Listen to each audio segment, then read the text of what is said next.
Life Without Barriers is a national charity in all states and territories. We've got over 8,000 staff and over 3,000 foster carers nationally as well.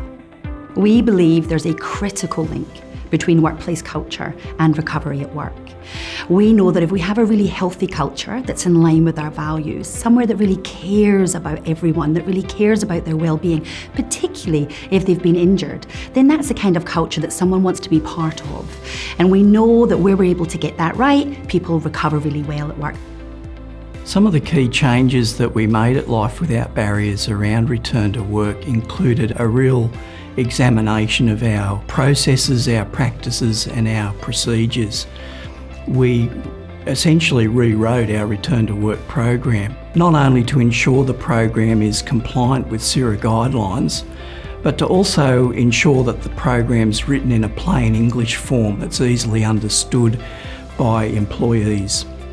I think the other important factor is around engagement with employees, unions and also people leaders to ensure all stakeholders are on board.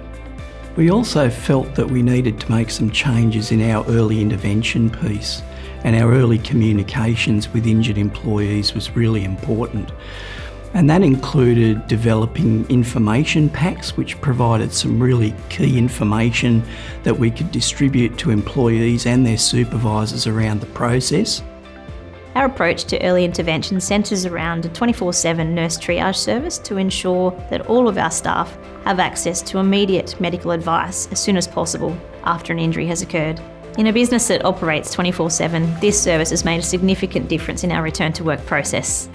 We also promote and encourage our managers to get involved in the return to work process of our injured employees, and this just helps the employee to remain connected to their workplace throughout their recovery. So for us at Life Without Barriers, recovery at work is all about leadership. We talk about recovery, we talk about health and safety and well-being. We look at the data regularly that tells us how are we going, what's happening for our people in regards to their safety and well-being. We do lots of communications, we do stories about things that are happening really well and people that have recovered really well at work. And then we also share the learnings where we need to do better and where we need to share that across the organisation. We're really excited about the benefits we've seen. We've seen, for example, a greater than 25% improvement in uptake with our early intervention program.